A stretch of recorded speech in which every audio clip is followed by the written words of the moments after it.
안녕하셔요. 닥터 이관겹입니다.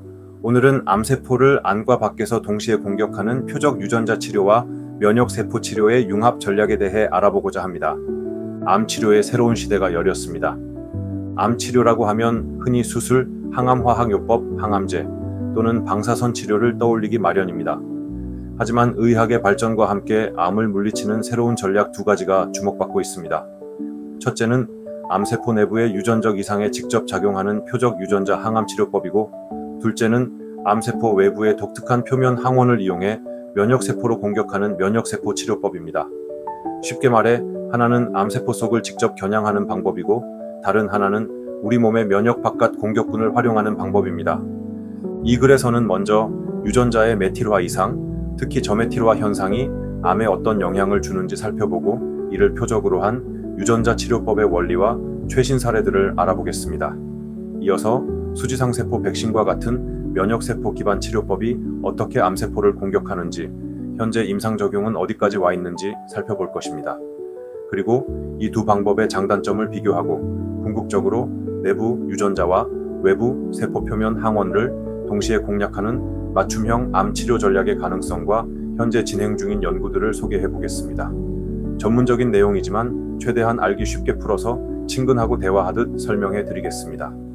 유전자 메틸화와 암에 대해 알아봅시다. 한마디로 침묵된 유전자와 깨어난 유전자라고 요약할 수 있습니다. 먼저 암과 유전자 메틸화의 관계를 이해해야 합니다. 유전자 메틸화란 DNA에 작은 메틸기 CH3가 붙는 화학적 표시로 마치 책의 일부 챕터에 책갈피나 금지 스티커를 붙여놓는 것과 비슷합니다. 이런 표시가 붙은 유전자는 읽히지 않고 침묵하게 됩니다. 정상 세포에서는 이 시스템이 균형을 이루지만 암세포에서는 그 균형이 무너집니다. 암세포의 유전체를 보면 특이하게도 전체적인 저메틸화와 일부 과도한 메틸화가 동시에 나타납니다. 쉽게 말해 곳곳에서 메틸화 표시가 떨어져 나가 유전자가 마구 켜지는가 하면 정작 켜져 있어야 할 암억제 유전자에는 지나치게 자물쇠를 채워버린 겁니다. 이중 교란으로 세포는 통제 불능 상태로 증식하게 됩니다. 메틸화가 풀려버리는 저메틸화 현상은 단순히 유전자 발현만 바꾸는 게 아니라 세포의 유전체를 불안정하게 만들어 염색체 이상이나 돌연변이가 쉽게 일어나도록 만듭니다. 과학자들은 DNA 저메틸화의 가장 큰 결과가 유전체의 불안정성이라고 보고 있는데, 이로 인해 암세포들은 더욱 다양한 돌연변이를 가지는 이질적 종양으로 발전할 수 있습니다. 흥미로운 점은 에피유전적 변화, 즉 메틸화 같은 유전자 주변의 변화는 되돌릴 수 있다는 사실입니다. 유전자 돌연변이는 일단 생기면 고치기 어렵지만 메틸화는 가역적이라서 약물 등의 도움으로 다시 조절할 수 있습니다. 그렇다면 이렇게 잘못 꺼지거나 켜진 유전자 스위치들을 정상으로 되돌려 암을 치료할 수 있지 않을까요? 다음으로 이러한 아이디어에서 출발한 표적 유전자 항암 치료법을 알아보겠습니다. 첫 번째로 먼저 표적 유전자 항암 치료란 암의 약점을 겨냥하는 치료입니다. 암세포 내부에서 일어난 유전자 수준의 이상을 직접 공략하는 치료법이 바로 표적 유전자 항암 치료입니다. 기존의 항암제들이 세포 분열 자체를 막아 암과 정상 세포를 가리지 않고 공격했다면, 표적 치료제는 말 그대로 특정한 표적에만 작용하는 정밀 타격이라 할 수 있습니다.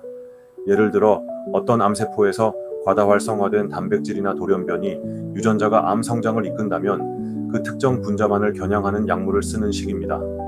이렇게 하면 정상 세포는 건드리지 않고 암세포만 공격하니 부작용은 줄고 효과는 높아질 수 있습니다. 두 번째로 에피유전 표적 치료는 침묵 유전자를 깨우는 것 같은 치료입니다. 앞서 설명한 유전자 메틸화 이상을 정상화하는 약물들도 표적 치료의 한 갈래입니다. 대표적인 것이 DNA 메틸화 억제제인데, 말이 어렵지만 쉽게 말해 과도한 메틸화 자물쇠를 푸는 약입니다. 암세포에서 꺼져버린 종양 억제 유전자를 다시 켤 수 있도록 메틸화를 줄여주는 것이지요. 예컨대 아자시티딘이나 데시타빈 같은 약물은 DNA에 끼어들어가 메틸화를 담당하는 효소를 꼼짝 못하게 만듭니다. 그 결과 세포가 분열할 때 DNA의 메틸화 패턴이 점차 없어져 원래 침묵되었던 유전자들이 재활성화될 수 있습니다. 잠자던 종양 억제 유전자의 잠에서 깨우는 셈입니다. 이러한 에피유전 표적 치료제들은 이미 일부 혈액암에서 좋은 성과를 내고 있습니다. 아자시티딘의 경우 고위험 골수이 형성 증후군 환자에서 표준 치료로 쓰일 정도로 효과가 입증되었고, 급성 골수성 백혈병 등의 치료에도 활용되고 있습니다. 한 연구에서는 이 약물이 유방암 세포에서 저메틸화를 유도해 꺼져 있던 암 억제 유전자들을 다시 켜는데 성공하기도 했습니다. 물론 이러한 약들은 특정 유전자 하나만 선택적으로 메틸화를 조절하는 것은 아니어서 정상 세포에도 영향을 줄 수 있고 효과가 광범위하다는 한계는 있습니다. 그럼에도 불구하고 암세포의 잘못된 유전 정보 스위치를 초기화한다는 개념 자체가 혁신적이며 현재 더 정밀하고 강력한 에피유전 약물을 개발하려는 연구가 활발합니다. 또 다른 접근으로는 유전자를 직접 편집하거나 보충하는 유전자 치료도 있습니다. 예를 들어 돌연변이로 망가진 암 억제 유전자를 바이러스 벡터 등을 이용해 정상 유전자로 대체해주는 아이디어입니다. 실제로 중국에서는 돌연변이로 기능을 잃은 P53 유전자를 보충하는 유전자 치료제가 개발되어 일부 암에 시도되기도 했습니다. 최근에는 크리스프 유전자 가위 기술을 이용해 암세포의 유전자를 정교하게 편집하는 연구도 나오고 있지만 아직 임상적으로 널리 쓰이기에는 넘어야 할 산이 많습니다. 유전자를 조작하는 일은 예상치 못한 영향이 있을 수 있어서 매우 신중하고 조심스럽게 접근하고 있습니다. 세 번째로 분자 표적 치료 방법으로 마치 암 버튼만 골라 누르는 것 같은 최신 치료법입니다.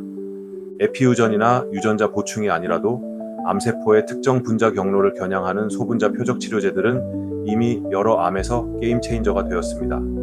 예를 들어 만성 골수성 백혈병이라는 혈액암에서는 필라델피아 염색체라는 유전자 이상으로 BCR-ABL1이라는 비정상 단백질이 생겨나 세포 증식을 폭주시키는데 이 단백질만 콕 집어 저지하는 첫 표적 항암제 이메티닙의 등장으로 환자들의 생존율이 획기적으로 향상되었습니다. 이 약이 도입되기 전까지 치명적이던 이 백혈병이 약 한 알로 대부분 조절되는 만성질환이 되어 많은 환자들이 정상 수명에 가깝게 살 수 있게 되었지요. 또 다른 예로 폐암을 생각해 봅시다. 폐암 환자 중에는 EGFR 유전자 돌연변이를 가진 분들이 있는데 이 돌연변이가 있으면 세포 성장 신호가 계속 활성화되어 암이 진행됩니다. 과거엔 이런 폐암에 표준 항암제를 써도 반응이 그리 좋지 않았지만 지금은 EGFR 돌연변이에만 작용하는 타겟 약물을 쓰면 암세포의 성장 신호 스위치를 직접 끄는 효과를 냅니다. 실제로 EGFR 돌연변이 폐암 환자들에게 이 표적 치료제를 쓰면 약 70 이상에서 종양이 눈에 띄게 줄어드는 반응을 보입니다. 물론 이렇게 빠르게 암을 억제하더라도 몇 개월 혹은 몇 년 지나면 암세포가 약의 내성을 획득해 다시 자라나는 경우가 많습니다. 이를 약에 대한 저항 혹은 내성이라고 하는데 암세포는 워낙 변이가 많고 적응을 잘해서 새로운 우회로를 찾아 성장 신호를 되살리곤 합니다. 그래서 과학자들은 끊임없이 2세대, 3세대 표적약을 개발하거나 두 가지 표적을 동시에 노리는 방법 등으로 내성을 극복하려 노력하고 있습니다. 지금까지 내부 유전자를 겨냥한 여러 치료법들을 살펴봤습니다. 요약하면 표적 유전자 항암 치료는 암세포가 가진 특이한 약점을 정조준하는 전략입니다. 덕분에 치료 효과가 크고 부작용은 비교적 적을 수 있지만 표적이 되는 유전적 변화가 없는 암에는 소용이 없고 설령 효과가 좋아도 암세포의 변화무쌍한 생존술 때문에 완치로 가는 길에 도전이 남아 있습니다.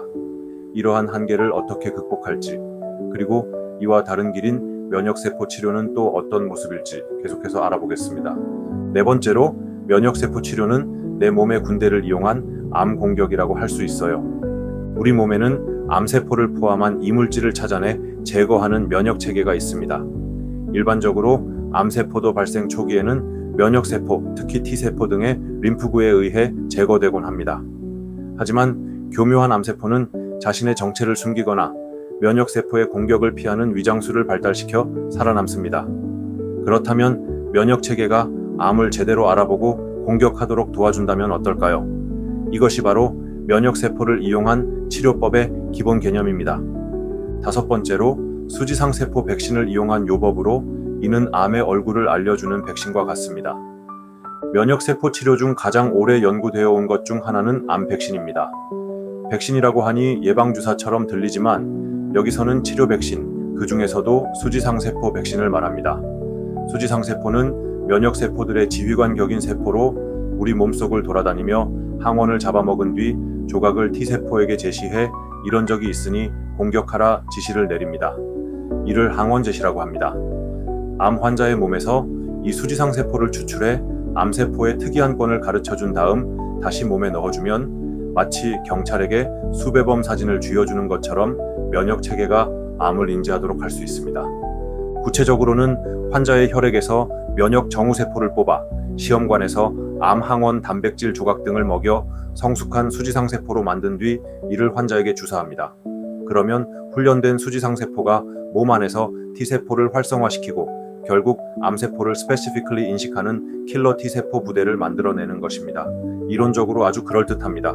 실제로 이런 방식의 수지상세포 백신 치료는 악성 흑색종, 뇌종양, 전립선암 등 여러 암에서 임상시험이 진행되어 왔고 면역 반응을 일으키는 데는 상당히 성공적이었습니다. FDA 승인까지 받은 예도 있는데 2010년에 전립선암을 대상으로 한 시플루셀티라는 수지상세포 기반 백신이 미국에서 허가를 받았습니다. 이 치료는 환자 자신의 면역세포로 만든 맞춤 백신으로 전립선암 환자의 생존 기간을 연장시키는 결과를 보였습니다. 그러나 안타깝게도 현재까지 암 백신의 단독 효과는 제한적이라는 평가를 받습니다. 프로벤지도 기대만큼의 드라마틱한 효과는 아니어서 유럽에서는 승인이 철회되기도 했고 다른 수지상세포 백신 임상들도 종양을 완전히 퇴치하는 데는 미흡한 결과들이 많았습니다. 왜 그럴까요? 암세포가 워낙 교묘하게 면역을 회피하고 종양 미세 환경 자체가 면역을 억제하는 다양한 요소를 가지고 있기 때문입니다. 교육을 시켜 T세포를 보내도 정작 현장에서 제대로 싸우지 못하게 방해하는 것이죠. 그래서 최근에는 수지상세포 백신을 다른 치료와 병용의 효과를 높이는 시도가 활발합니다.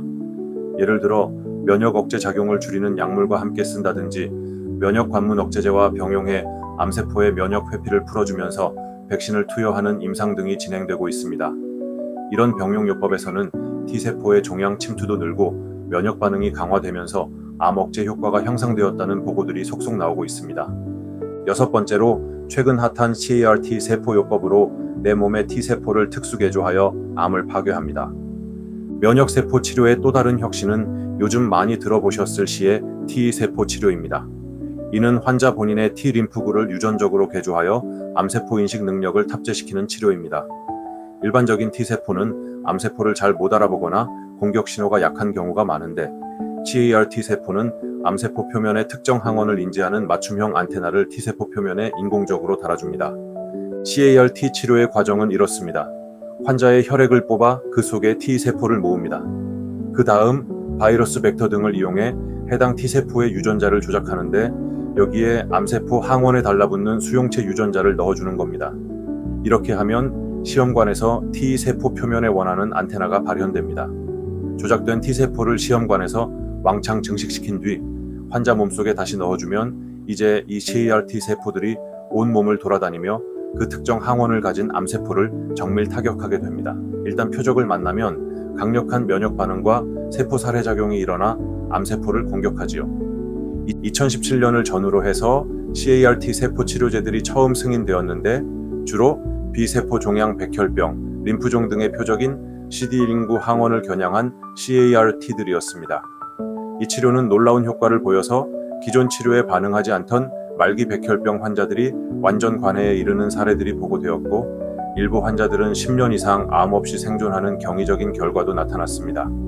사실상 기적적인 완치에 가까운 효과를 본 것이죠. 현재까지 미국 FDA 승인을 받은 CAR-T 치료만 5종류 이상이고 국내에서도 일부 환자들에게 시술되고 있습니다. 하지만 CAR-T 치료도 장점만 있는 건 아닙니다.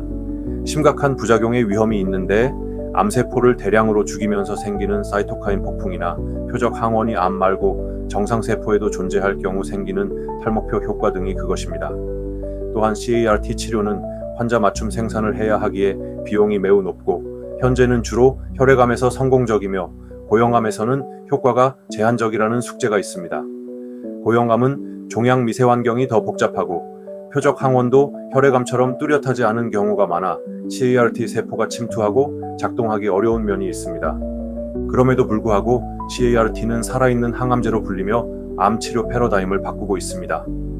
나아가 CAR-T 외에도 TIL 요법 환자 종양에서 면역세포를 추출해 증폭 후 재주입하거나 CAR-NK 세포, 자연살해 세포를 이용한 CAR 방식 등 다양한 면역세포 치료 연구가 진행 중입니다. 요약하면 면역세포 치료는 우리 몸 스스로의 방어군을 이용해 암세포를 적으로 인식시키고 공격하는 전략입니다. 이 접근법은 일부 환자에서 놀라운 지속 효과를 보이는 한편 다른 많은 환자에서는 반응이 없거나 일시적인 경우도 있어 아직 해결해야 할 변수가 많습니다. 면역이라는 복잡한 시스템을 다루는 만큼 개인별 면역 상태, 암의 면역 회피 정도 등 변수들이 치료 결과에 영향을 미칩니다. 그럼 표적 치료대 면역세포 치료는 무엇이 장점이고 한계일까요?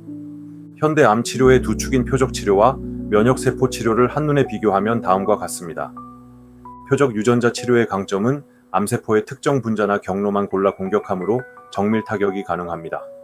그 덕분에 정상세포 피해가 적어 부작용이 전통 항암제보다 적은 편이며 효과가 있는 환자에겐 종양 크기가 급격히 줄어드는 눈에 띄는 반응이 나타나는 경우가 많습니다. 또한 경구용 약이나 주사제 형태로 비교적 투여도 간편해 환자 삶의 질을 덜 떨어뜨리는 이점도 있습니다. 표적 유전자 치료의 약점은 한정된 표적에만 작용하기 때문에 모든 환자에게 적용되지 않는다는 점이 가장 큰 한계입니다. 공격할 맞는 표적이 있는 환자만 혜택을 볼 수 있지요. 또한 초기 효과가 좋아도 암세포가 내성을 획득해 약효가 떨어지는 경우가 많습니다. 결국 약을 바꾸거나 병용해야 하는 끝없는 추격전이 벌어질 수 있습니다. 그리고 표적이 아주 암특이적이지 않고 정상세포에도 일부 존재한다면 그 경로를 차단하면서 예상치 못한 부작용이 나타날 수도 있습니다. 면역세포 치료의 강점을 환자 자신의 면역체계를 활용함으로 암세포만 인식하여 제거하는 특이성이 높습니다. 무엇보다 한번 활성화된 면역세포는 기억을 형성하여 오래 지속될 수 있기에 반응을 보이는 환자에서는 장기관해, 즉 암이 오랜 기간 재발하지 않고 사라진 상태를 기대할 수 있습니다. 또한 이론적으로는 다양한 암종에 적용할 수 있는 범용성도 있습니다. 면역세포는 원래 몸 곳곳을 순찰하므로 수술로 못 없앤 미세잔존암이나 전이암 세포까지 쫓아가 제거할 가능성도 있습니다. 면역세포 치료의 약점은 놀랍게 완치에 가까운 효과를 보는 환자들이 있는 반면 상당수 환자에서는 효과가 제한적이라는 점이 현실적인 한계입니다. 암 종류에 따라 면역 치료가 먹히는 경우와 아닌 경우가 있으며 사람마다 면역 상태도 달라서 아직 예측이 어렵습니다. 또한 면역을 조절하다 보니 면역 관련 부작용이 생길 수 있는데 몸이 과민하게 반응해 정상 조직을 공격하면 심각한 염증 부작용이 나타날 수 있습니다. 끝으로 면역세포 치료는 환자마다 맞춤 제조를 해야 하거나 복잡한 병원을 필요로 하므로 비용과 접근성 면에서 어려움이 있습니다. 정리하면 표적 치료는 빠르고 강하게 누른다는 느낌이라면 면역 치료는 느리지만 뿌리를 뽑는다는 이미지가 있습니다. 표적 치료는 단기간에 눈에 띄는 종양 축소를 이루지만 지속성이 문제이고 면역 치료는 효과만 나타나면 오래가지만 애초에 반응을 얻기가 어려운 경우가 많습니다. 둘 다 전통적 항암화학 요법에 비해선 혁신적인 진보지만 완벽한 만능 솔루션은 아니기 때문에 서로의 강점을 살리고 약점을 보완하는 지혜가 필요합니다. 그렇다면 암세포 내부의 유전 변화도 공격하고 암세포 외부의 항원도 동시에 노리는 양동작전을 펼치면 어떨까요? 이는 요즘 연구자들이 매우 흥미롭게 탐구하는 맞춤형 통합치료 전략입니다. 예를 들어 표적 치료로 암세포의 성장 신호를 묶어두면서 동시에 면역세포 치료로 남은 암세포들을 청소하는 식의 이중 공격을 상상해 볼 수 있습니다. 실제로 이런 접근을 콤비네이션 요법으로 많이 부르고 다양한 임상시험들이 진행되고 있습니다. 한 가지 예를 들어볼까요? 악성 흑색종 피부암의 치료에서 BRAF 돌연변이 억제제라는 표적약이 종양을 빠르게 줄여주지만 곧 내성이 생기는 문제가 있었습니다.